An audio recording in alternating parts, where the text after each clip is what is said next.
Hello friends, जय श्री राम। बहुत गंदी गर्मी हो गई यार अब तो। ये आगे बैठ के जाता है ना बाइक के, 40 डिग्री के आसपास टेम्परेचर, गर्म हवा, और इसकी कैप और चश्मा चश्मा लगा के लेके जाता हूँ इसको मैं। कैप उठा के फेंक देता भाई साहब। कोई नहीं, हर मौसम देखना चाहिए बच्चे को भी। बाकी कोशिश करेंगे जल्दी जल्दी मिट्टी को गाड़ी पे लेके जाए, क्या बेटा।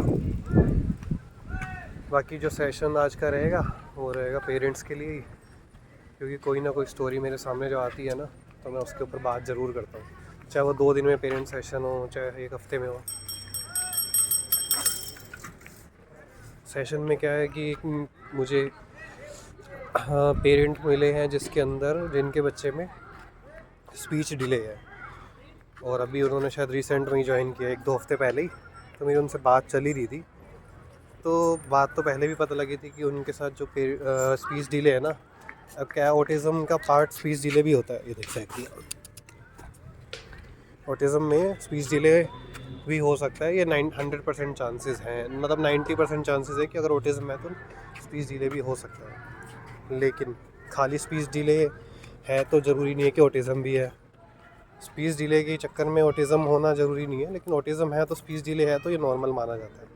लेकिन स्पीच डिले है तो एक बार असेसमेंट हर बार करा लेनी चाहिए। क्या बेटा, बेटा पानी है इधर, दिख रहा है? मम का है, जाकर मम दिखाओ।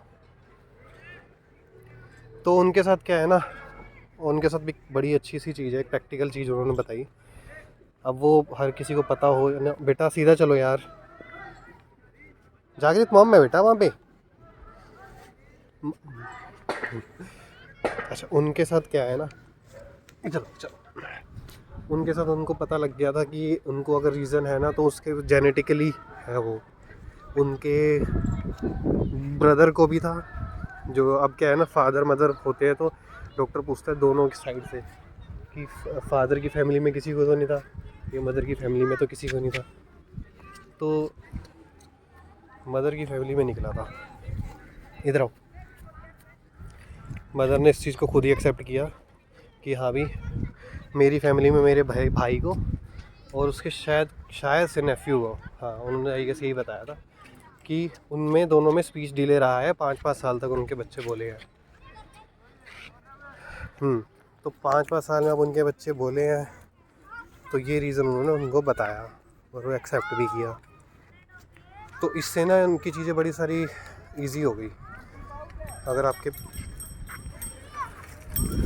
पेरेंट्स हो और आपको पता है आपकी फैमिली बैकग्राउंड में कहीं लगा आपको कि ऐसा है कुछ, ऑटिज़म के साथ भी ऐसा होता है माना जाता है, लेकिन स्पीच डिले के साथ यही है कि उनके फैमिली में ऐसा था, तो उन्होंने डायग्नोस किया जब ऑटिज़म, तो वहाँ पे बताया तो उन्होंने बोला कि हाँ ये रीज़न हो सकते हैं, तो उन्होंने स्पीच डिले के लिए भेज दिया।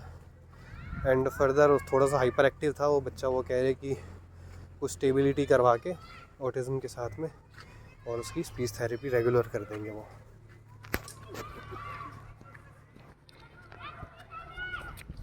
तो ये भी एक रीज़न होते हैं कि अगर आपकी फैमिली बैकग्राउंड में कुछ है ऑटिज़म वाले सिम्टम्स, तो जैसे कि अगर आपके फैमिली में कोई बच्चा है जो हाइपर एक्टिव है, उसको बहुत गुस्सा आता है, जैसे कुछ बच्चे होते हैं ना सड़क पे लेट जाते थे, या कोई ऐसी दिक्कत होती थी कि वो अभी तक भी हाइपर एक्टिव हैं, तोड़ फोड़ करते थे बचपन में, या कुछ ऐसी चीज़ें थी, सुनते नहीं थे और चलने का तरीका थोड़ा सा अलग हो गया, स्पीच डिले हो गया और बुलाने पर ना सुनना, ये सब कुछ रीज़न हो गया। तो इन चीज़ों को अगर ये था तो ये भी चीज़ अगर जेनेटिकली डिलीवर हो सकती है, आगे फॉरवर्ड हो सकती है।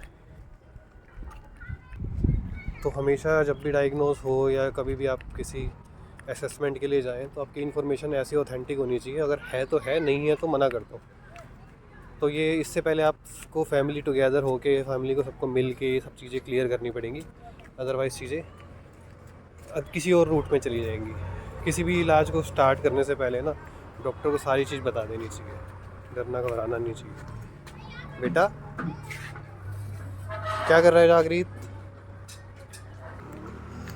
तो यही है, ऑटिज़म में भी वो पूछते हैं कि फैमिली बैकग्राउंड ऐसा तो नहीं था, लेकिन आज जो बात हुई है स्पीच डिले के ऊपर हुई है, तो स्पीच डिले पे यही चीज़ है कि यही इशू होता है कि एक बार अगर आपको कुछ फैमिली में कुछ बैकग्राउंड ऐसा है ना तो बता दोगे तो चीज़ें जल्दी आइडेंटिफाई हो जाती हैं। तो किसी भी केस में ना जब डॉक्टर को चीज़ समझ आती है तो वो कि वो ब्रेन से कनेक्टेड है या कोई ऐसी चीज़ होती है, तो वो ना डॉक्टर हमेशा ये बोलता है कि आपकी फैमिली में ऐसा कुछ था। पहली चीज़ तो आपको ये पूछेगा कि बच्चा जब हुआ था तो कोई नर्सरी में शिफ्ट तो नहीं किया था, या इसको ऑक्सीजन पूरी मिली थी, रोया था या नहीं रोया था। ये सब मेन चीज़ें तो स्टार्टिंग में सबसे पूछते ही हैं। इसके अलावा अगर जब कुछ उन्हें समझ नहीं आ रहा होता तो या तो वो थेरेपी की असेसमेंट करवाते हैं, और अदरवाइज़ वो आपसे बैकग्राउंड पूछेंगे, आपके बैकग्राउंड में तो ऐसा कुछ नहीं है। बैकग्राउंड में होता है तो फिर उसको एनालिस करते हैं और फिर भी एक बार असेसमेंट कर लेते हैं कि किस लेवल पे है।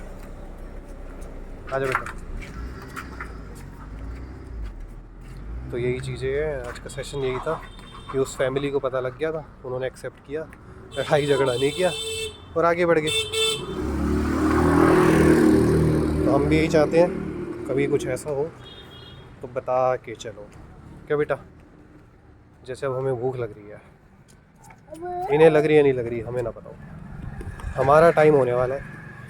वैसे तो 5:30 6 पौने 6 हुई है, लेकिन मेरे को अब जल्दी भूख लग जाती है, वैसे 6:30 खाता हूँ। चलो बेटा, चलो जाके गॉगल लगाओ। ये ब्लैक शेड्स सोनियो नाराज की नहीं। चलो बाय, टेक केयर।